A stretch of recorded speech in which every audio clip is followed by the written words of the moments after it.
இப்போ அந்த இடித்து வச்ச பூண்டை போடுறாங்க. இடித்து வச்ச பூண்டை போட்டுக்கிறாங்க. பூண்டு கொஞ்சம் நல்லா இருந்தால் டேஸ்ட் நல்லாயிருக்கும். வேறு இதில் இஞ்சி போடக்கூடாது, வெறும் பூண்டை மட்டும் போடணுன்றாங்க.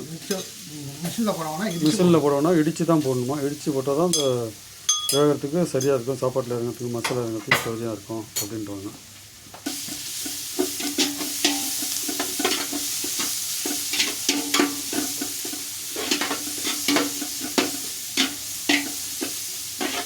கோழி எண்ணெய் நிறையா விடும். சரிங்க. அதனால் இந்த லெவலில் பார்த்துட்டு தான் எண்ணெய் ஊற்றணும். சரி. எண்ணெய் நிறையா விடும்.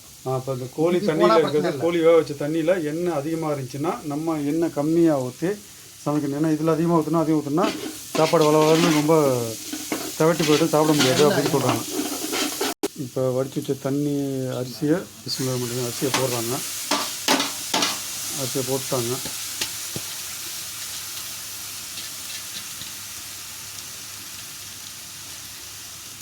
நமக்கோசரம் வந்துட்டு போயிட்டு அவங்க வேலை செஞ்சுட்டு தோர் கொடுத்துட்டு வந்துட்டு நமக்கு இன்னைக்கோசரம் ரொம்ப ரெக்வெஸ்ட் பண்ணாங்களோ வந்து செஞ்சு தராங்க.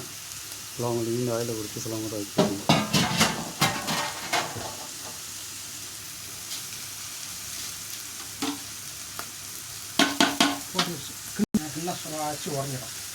சரி, அரிசியை போட்டு கிண்ட கூட கிண்ண மனம் உடஞ்சிடும்.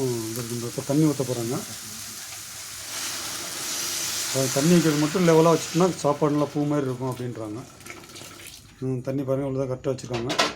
சாப்பாட்லேருந்து கரெக்டாக கொஞ்சம் ஒரு 1/4 இன்ச்சு இருந்தால் போதும். 1/4 இன்ச்சு இருந்தால் சரியாக இருக்கும் அப்படின்றாங்க. இன்ஷா அல்லாஹ் சாப்பாடு வேலை இன்னும் 5 நிமிஷத்தில் முடிஞ்சிடும். அரிசி மட்டன் பண்ணி விட்டுட்டு இது மாதிரி மட்டன் பண்ணி விட்டுட்டு சரி இதை பாருங்கள். அரிசி கீழே தான் இது ஜிதரா எந்த அளவுக்கு அரிசி இருக்குது, தண்ணி எந்த அளவுக்கு பார்த்துக்கிங்கன்னு வச்சுங்களேன். இது தண்ணி இந்த அளவுக்கு இருக்குது, இது போதும் கரெக்டாக இருக்கும். சரி, நல்லது. ஏன்னா நம்ம வந்து அளந்தெல்லாம் ஊற்றிருந்தோம்னு வச்சுக்கலாம், பெரிய இதெல்லாம் வச்சுக்கலாம் சரியாக இருக்காது. சரி இதுதான் லெவலு. சரி, தண்ணி ஊற்றினா அடுப்பு ஏற்றி விடணும். அப்போ அடியில் அடி பிடிக்கும் இல்லைங்களா? இல்லை, அடி பிடிக்கணும் தான், அந்த சோறு ஒன்றா வந்து வரும். இப்போ கோழியை லைட்டாக வறுக்கிறதுக்கோசரம் எண்ணெய் ஊற்றுறாங்க வானலில். அது போதும் அந்த எண்ணெய். அந்த எண்ணெய் போதும். ஏந்திரம் தான் இன்னும் கொஞ்சம் ஊற்றினாலே போதும். சரி. ஏன்னா ஆல்ரெடி கோழி வந்துருச்சு, சும்மா ஜஸ்ட்டு எண்ணெயில் பொரிக்கணுமே அப்படின்னு சொல்லிட்டு போடுறாங்க. பிரேமா இருந்தால் நம்ம எடுத்து வச்சுக்கலாம். சரிங்க. வானல் கொஞ்சம் ஃப்ரீயாக இருந்துச்சுன்னா நல்லாயிருக்கும். வானல் கொஞ்சம் ஷார்ட்டாக இருக்கிறதுனால சரி கோழி உடையுமோ பரட்ட கஷ்டமாக இருக்கும்னு திங்க் பண்ணுறாங்க. அதோட பார்த்து மசாலாலாம் கலக்கிறாங்க.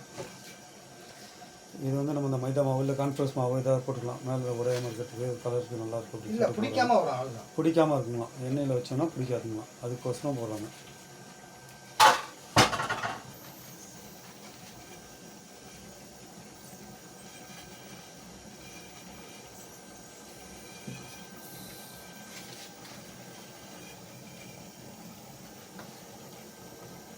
அரிசி நல்லா கொதிக்குது, ஆவி வருது பாருங்கள், நல்லா கொதிக்குது அரிசி.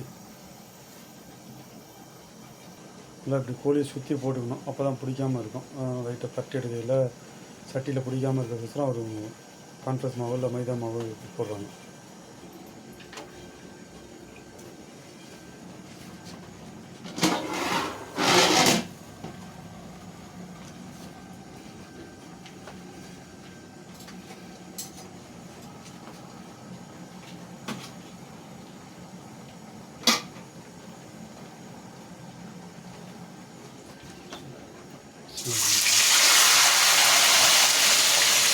கோழி போட்டு பொறிச்சு எடுக்கிறதுலாம் வேலை.